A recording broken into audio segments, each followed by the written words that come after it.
5 top tips for releasing stress and anxiety when the whole world around you seems to be falling apart.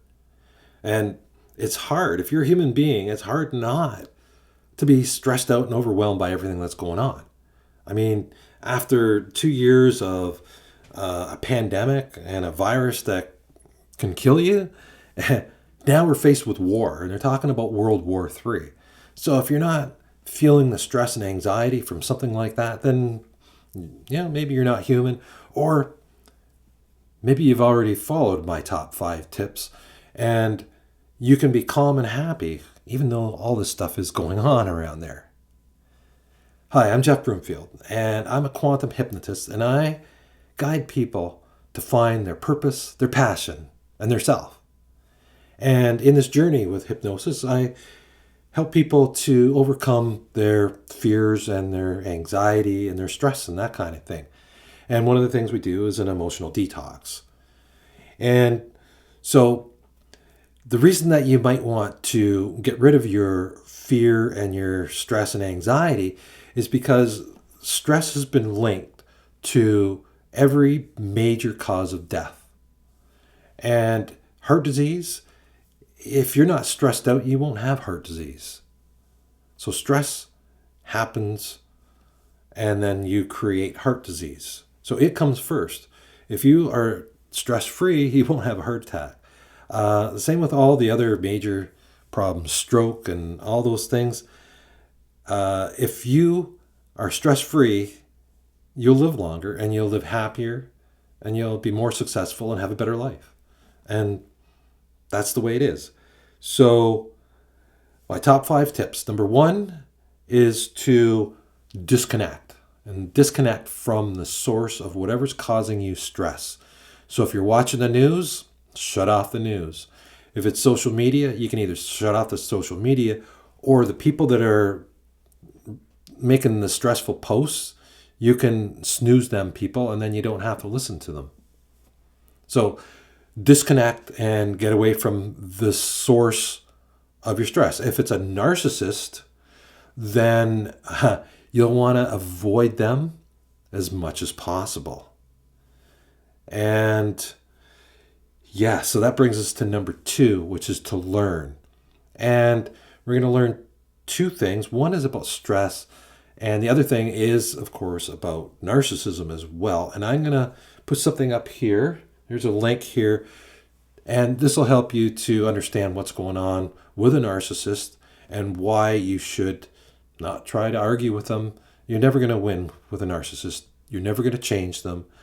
They're never going to do anything to make you feel happy or good. They're not going to validate you, any of that kind of stuff. So once you learn that stuff, then it's easier not to engage with them and try to get that stuff from them. And when you do that, then you're going to get less of the narcissism from them. So staying away from them and avoiding all that crap is what you need to do right now. And the reason is, and I'm going to put the chart up here, we have what's called the autonomic nervous system. And it's got 2 modes of operation. One is parasympathetic and the other one is called sympathetic. Sympathetic is also called fight or flight.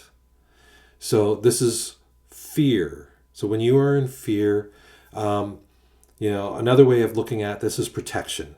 This is your protection mode. So you become protective of yourself.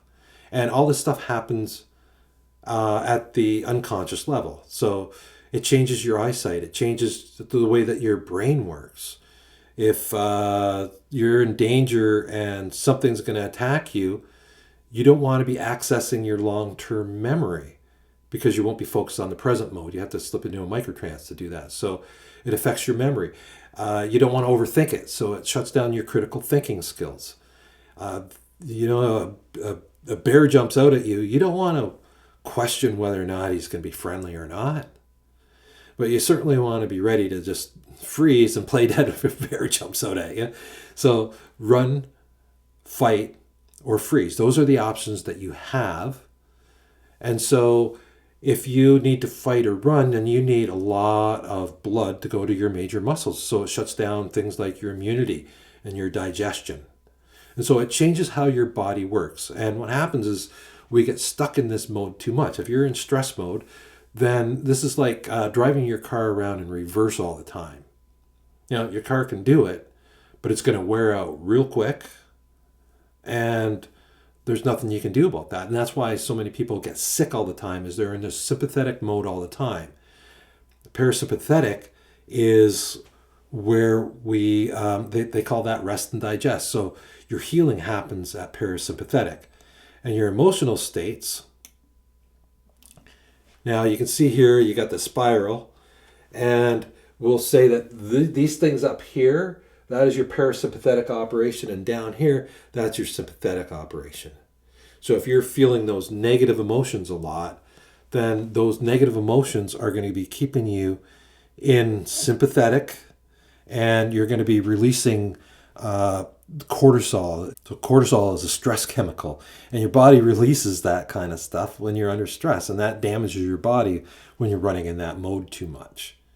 And so there's a lot of sickness and disease that happen as a result of being in those states. And so when you elevate your emotional state and you get into the higher levels of emotion, then you feel better.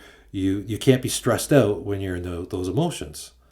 Now, how can you control your emotional state? Like, a lot of people are controlled by outside forces. But then, and a lot of this stuff happens at the unconscious level. But then you can consciously take control of your emotional state. And the easiest tool that you have for doing that, this is tip number 3, and that is to breathe. So how you breathe determines what state that you're in. So you could do 3 deep breaths, and instantly you'll be in parasympathetic mode. So one of the exercises that I have for helping with this is 4-4-8 breathing. So you inhale for a count of 4, hold for a count of 4, and then exhale for a count of 8. So inhale, 2, 3, 4, hold, 2, 3, 4, exhale, 2, 3, 4, 5, 6, 7, 8. So you do it like that, and you do it 3 times. And if you're doing the breathing, if you actually did the breath, and if you didn't, do it now, and you will see fairly quickly that you will shift and you will feel in a more calm and relaxed state. Now, how long it takes you to get back to stress again, that depends on your capability of being able to control this kind of stuff. When you start reaching for the higher frequencies, the higher feelings, then it gets easier and easier to be able to do that. And one thing that really helps out to be able to handle stress a lot easier is to empty out all the stress that's already there, which is tip number 4, detox. So if you do an emotional detox and get rid of all the negative emotions that you've suppressed, and that's what we do. We haven't been taught how to process our emotions. We suppress those emotions. Emotions are energy in motion. And so when we stuff it down, it becomes stuck, and it becomes stuck in the body, and that becomes your disease. And that's why stress is related to so many diseases. And so an emotional detox will clear all that stuff out. And I do an emotional detox when I do my sessions with people. If they want an emotional detox, of course, that can be part of the session. And I also have an emotional detox that I'll link right here. And that can help you to clear out your emotions. It's, of course, better to do hypnosis in person, like one-on-one or in a group. Video, it's kind of generic. It'll help a lot of people. And for those that don't and you need the one-on-one help, I'm here to help out, and we can do an emotional detox. And there's a lot of other modalities. You don't have to use hypnosis. There's timeline therapy. You can use that. There's a lot of different modalities out there that'll help you to release negative emotions. And you can try those. In my opinion, are not as effective as the hypnosis is. The emotional detox, you could release stuff that you've been hanging on to since you were a kid in a matter of like 10 minutes or so with one of my emotional detoxes. And you try it out here, actually, with the induction and everything. It's going to take you probably more like 20, 25 minutes or so, but you can get your emotions detoxed. And then that brings us to number 5. Once all that stuff's cleared out, tip number 5 is to focus.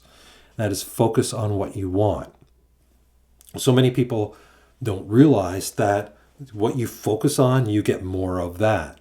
And so the stories that people tell, if they're telling you about all the crap that goes on in their life, what they're doing is they're manifesting more crap in their life by talking about it.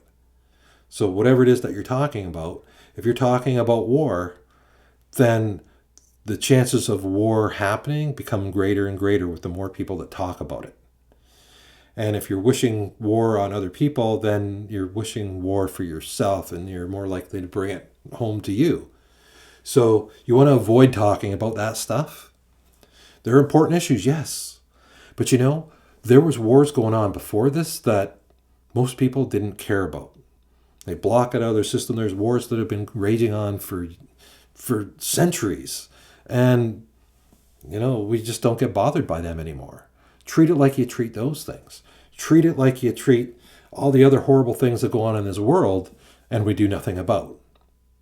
Just put them out of your mind. You don't have to focus on that stuff. That is their reality. And allow those people to live their reality and focus on your reality, because you can't do nothing about any of that other stuff.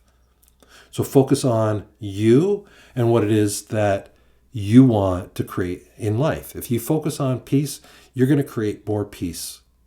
If you focus on love, you're going to create more love. If you focus on war and hate, you're going to create more war and hate. So if you don't want that, don't focus on it. Focus on what you truly want. And then that's how you get what you want. You focus on what you want, and then you reach for the emotion of what it is that you'd feel if you had what it is that you want. So you reach for that emotion. Once you get that emotion, then you become that. The misconception out there is that once I achieve this, then I'll be happy. No, you have to be happy, then you'll achieve it. That is the way it works. So those are my top 5 tips. Check out my YouTube channel. Make sure you give me a like here and subscribe to my channel. And hit my website if you need one-on-one help. And thanks for tuning in. And until next time, have yourself a good one.